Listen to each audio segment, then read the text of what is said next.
Eu saúdo os irmãos com a graça e a paz do Senhor Jesus. Bom dia.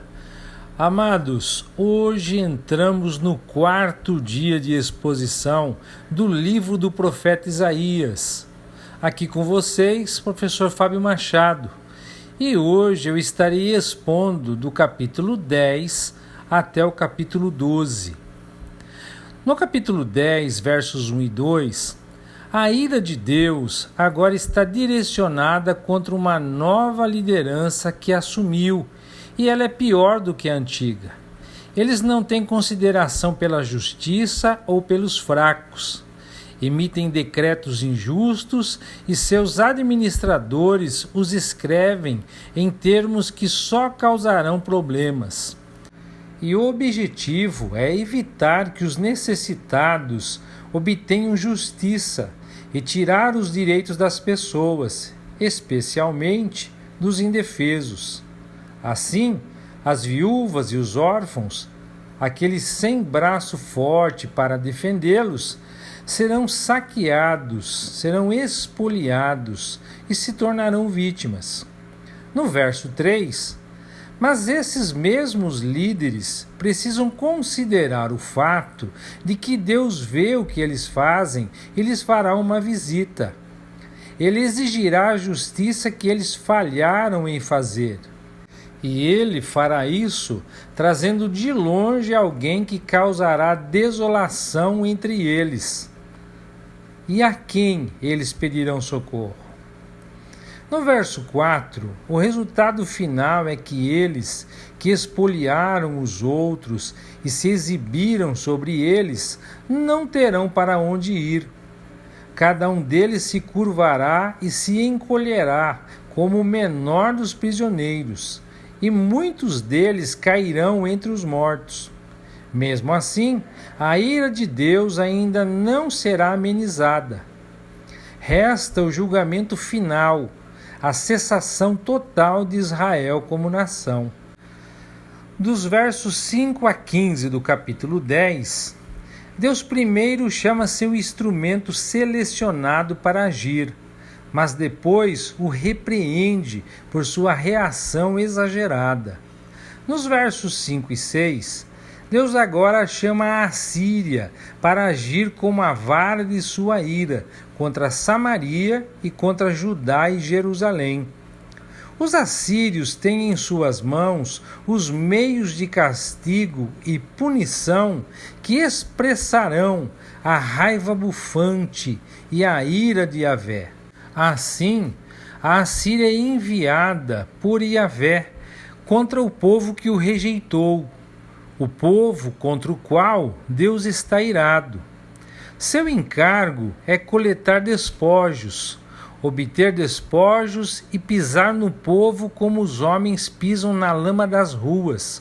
Esta foi sua tarefa dada por Deus. Observe o limite de seu propósito. É que essas pessoas podem ser expoliadas e punidas, mas não mais do que isso. A Assíria, porém, não ficaria satisfeita somente com isso. No verso 7, a Assíria, no entanto, tem planos muito mais amplos. Não se alinha com os planos de Yahvé, mas tem planos contra muitas nações. A Assíria atende ao seu chamado, mas o Senhor não a restringe a isso. Permite que ela revele o que é pelo que faz, para que mereça o destino que virá sobre ela. Dos versos 8 ao 11, o orgulho do rei da Síria foi descoberto. Ele declara que seus príncipes são, na verdade, nada menos do que reis que foram subjugados e agora obedecem à vontade de seu senhor. Os reis não são nada para ele, e os príncipes menos ainda. Ninguém pode resistir a ele. Ele conquistou muitas cidades. Estes são nomeados de forma a indicar um lento progresso em direção a Samaria e Jerusalém. Carquemes, Calno, Arpade, Amate, Damasco e depois Samaria. Qualquer que fosse sua ostentação, eram todas iguais para ele. e em cada caso seus ídolos eram superiores aos de Samaria e Jerusalém. Portanto, ele deixaria Jerusalém considerar que chance eles teriam.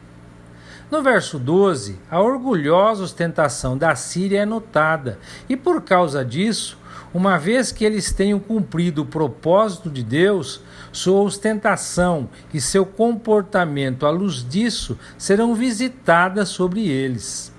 Nos versos 13 e 14, o rei da Síria viu que havia alcançado como uma revelação de que ele era poderoso e supremamente astuto. Ele se gabou de ter mudado os limites, estabelecendo províncias como quisesse e se apropriado de seus tesouros e recursos. E como um homem poderoso, ele derrubou aqueles que estavam sentados em tronos. Ele havia colhido toda a terra como faz um coletor de ovos. Foi tudo tão fácil, e ninguém deu qualquer sinal de protesto, nenhum pio. No verso 15, mas houve alguém que protestou, aquele que viu o assírio apenas como uma ferramenta, e um arrogante nisso, aquele que deu a ele seu mandato.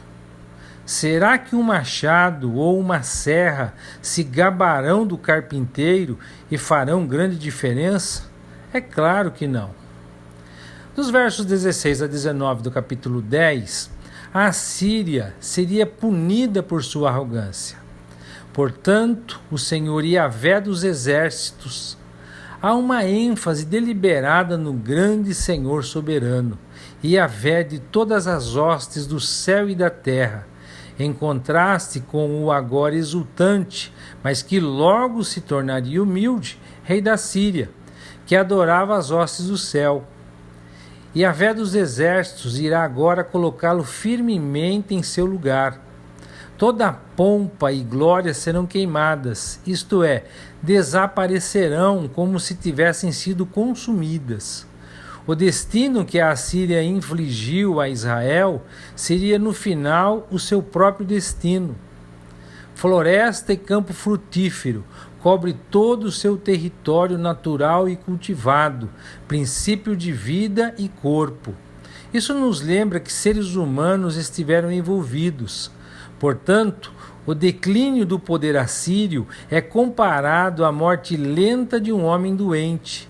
E quando Deus terminar com a Assíria, suas árvores serão tão poucas que uma criança poderá contá-las. Dos versos 20 ao 23 do capítulo 10, um remanescente de Israel, o reino do norte, voltará para Deus. Em mente aqui está o reino do norte, descrito como Israel, e a casa de Jacó, como lá em Isaías no capítulo 9, verso 8. O pensamento central aqui é o retorno de um remanescente do povo do reino do norte para Deus. Eles não mais confiarão em seu destruidor, presumivelmente aqui na Assíria, mas em Yahvé, o Santo de Israel. Observe que é o remanescente e aqueles que escapam que estão em mente. A grande maioria de Israel estará perdida, pois é o soberano Senhor, Yahvé dos exércitos, que levará todos os seus desígnios na terra até ao seu final. Ele determinou isso e assim será. Nos versos 24 a 27 do capítulo 10, enquanto Sião também ficará sobre a vara da Síria, eles também serão finalmente libertados. Aqui, Isaías, sob inspiração, compara o estado atual de Judá e Jerusalém sob o domínio da Assíria ao de sua escravidão sob os egípcios e seu estado miserável sob os midianitas no tempo de Gideão, ambos os quais foram finalmente libertados após muito sofrimento.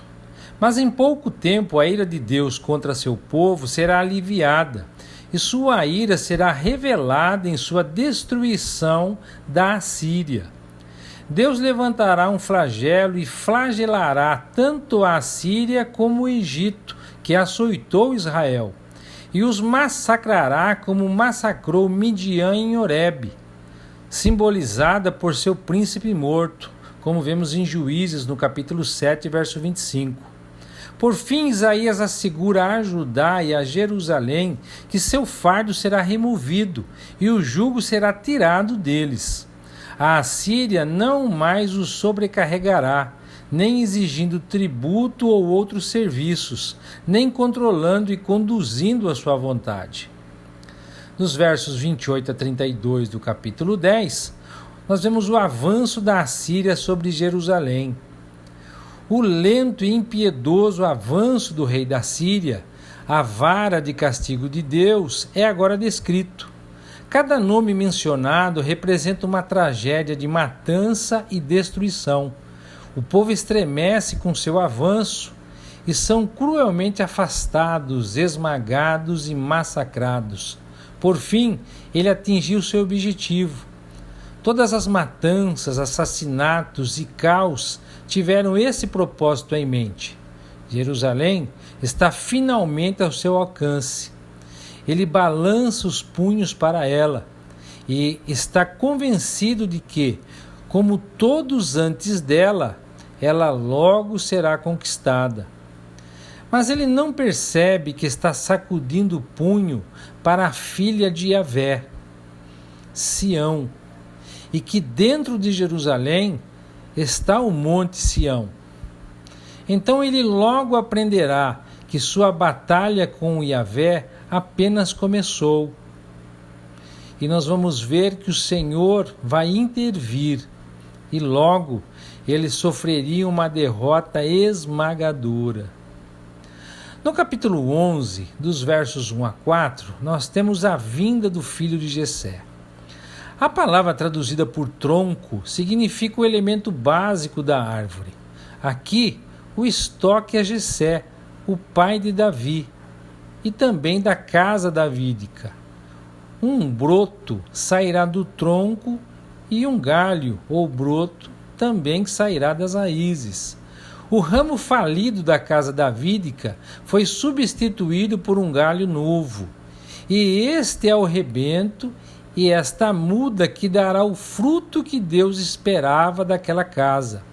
Mais uma vez virá um rei sobre quem veio o Espírito de Yahvé. É digno de nota que o último rei que foi dito ter recebido o Espírito de Yahvé foi Davi. Mas aqui os benefícios são 7 vezes mais, indicando perfeição divina. Aqui está o Davi maior, pois o Espírito que veio sobre ele é o Espírito de Yahvé, o Espírito de sabedoria e de entendimento, o Espírito de conselho e de força, o Espírito de conhecimento e de temor de Yahvé. Seu grande prazer será servir e reverenciar a Yahvé, e seu reinado será em justiça total. Os pobres e mansos, aqueles que antes estiveram à mercê de decisões injustas, baseadas em preconceitos e desejo de ganho, receberão justiça plena. Por outro lado, ele punirá aqueles que estão em rebelião contra ele e que recusam seu direito de reinar. Para eles, suas palavras serão como uma vara de castigo e seu hálito como uma arma poderosa para a matança. Dos versos 5 a 10 do capítulo 11, nós temos o futuro paraíso. O rei se revestirá de justiça e fidelidade. A retidão determinará todas as suas atividades, pois todas as coisas serão governadas com justiça em seu reino justo, de modo que toda a natureza estará em harmonia, e os homens o buscarão e desfrutarão de seu glorioso lugar de descanso.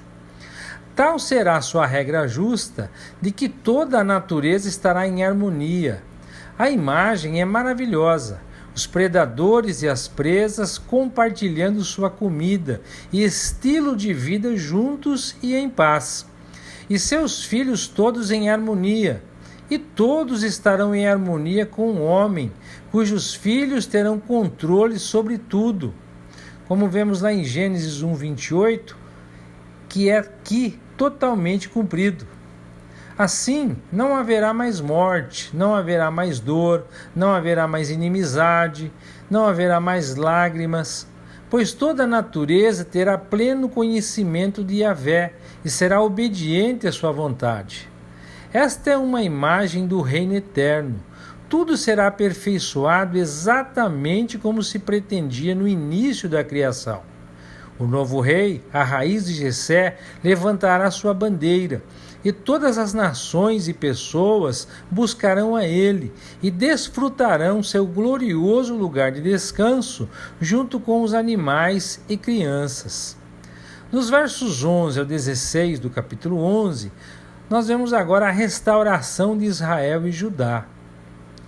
Agora, como depois de Isaías, lá no capítulo 2, verso 5, também no capítulo 9, verso 7, somos repentinamente trazidos de volta à terra, abruptamente. A glória do reino eterno vindouro foi revelada, mas o que foi descrito não é apenas um mito. Ele se relaciona especificamente com a situação mundial e a posição do povo de Deus. Uma segunda vez refere-se ao cativeiro de Israel no Egito. Então o Senhor soberano os libertou, e agora ele os libertará novamente. Observe que aqui estamos de volta à ação do próprio Deus, e que é apenas o remanescente de seu povo que ele reúne. Um estandarte é colocado para os povos, conclamando-os a trazer o povo de Deus de volta à terra. Assim, as nações estão aqui sendo chamadas para ajudar no retorno de Israel e Judá de volta à sua terra. Aqueles que invejam Efraim irão partir. Eles não poderão fazer nada contra eles. E aqueles que irritam Judá serão exterminados. E ao serem reunidos, as duas nações se tornarão uma. Judá não irritará Efraim, e Efraim não terá inveja de Judá. Eles serão um só povo. Então, no que se segue, como anteriormente, lá no capítulo 10, verso 26, Isaías provavelmente tem em mente a história passada após o Êxodo, quando os filisteus, os filhos do Oriente, Edom, Moabe e Amon, eram ferozes inimigos de Israel, que procuravam impedir seu estabelecimento na terra ou escravizá-los e despojá-los. Desta vez, não haverá esse problema, e Yahvé os trará todos em submissão a eles. O acesso tanto do Egito quanto da Síria será possível pelo poder de Yahvé. Tanto o mar egípcio quanto o Eufrates se abrirão para possibilitar que o povo de Deus sobreviva a seco. Não há mais divisão, nenhuma barreira para entrar ou sair do Egito. Como houve para Israel no dia em que ele subiu da terra do Egito, haverá um novo êxodo, será um novo começo. No capítulo 12, nós temos um hino de louvor na consumação. Nos versos 1 e 2, o hino é, antes de tudo, uma canção de agradecimento, porque a ira de Yahvé se afastou deles. Assim, em vez de visitá-los com ira e julgamento como mereciam, ele os visitou com conforto e fortalecimento. Em seguida, passa a declarar que toda a confiança deles está em Deus. O Deus que deveria ter sido a fonte de sua punição, mas ao invés disso, foi a fonte de sua libertação. No verso 3, por causa de sua maravilhosa libertação, todos eles podem vir continuamente tirar água das fontes da salvação. O poço alimentado por nascentes era a base da vida dos israelitas. Foi ao lado de poços que construíram suas cidades, que eles irrigavam suas colheitas, e agora o seu Deus Salvador providenciou uma fonte contínua. Nos versos de 4 a 6, a primeira parte da canção olhava para eles. Agora eles estendem o convite para que o mundo todo possa louvar ao Senhor. Eles apontam para a sua atividade e tudo o que ele tem feito e clamam que seja divulgado tudo isso entre as nações, para que o seu nome seja exaltado por todos os homens. Portanto, Isaías termina esta sessão com o Santo de Israel residente entre seu povo, feito santo. Tudo que os capítulos de 6 a 11 registraram está resumido aqui. O triunfo e o propósito de Deus estão completos. E assim, amados, concluímos a exposição de hoje. Eu gostaria de compartilhar com os irmãos que este hino é considerado e cantado assim que os propósitos de Deus se tornam realidade. É um hino de triunfo pelo que o Todo-Poderoso fez. Em certo sentido, poderíamos ver isso como uma revisão de louvor do capítulo 6 a 11. Pois as 3 primeiras linhas poderiam ser o testemunho de Isaías após sua experiência no capítulo 6, quando ele se tornou consciente de sua própria pecaminosidade. E então recebeu a purificação pela graça e misericórdia de Deus. Mas fala também da posição final dos redimidos, pois eles também, voltando da inimizade, rebelião e impureza, foram reconciliados com Deus. Mas, sobretudo, observe a ênfase no fato de que tudo é obra do maravilhoso Deus. Que o Eterno os abençoe e até amanhã, se Deus quiser.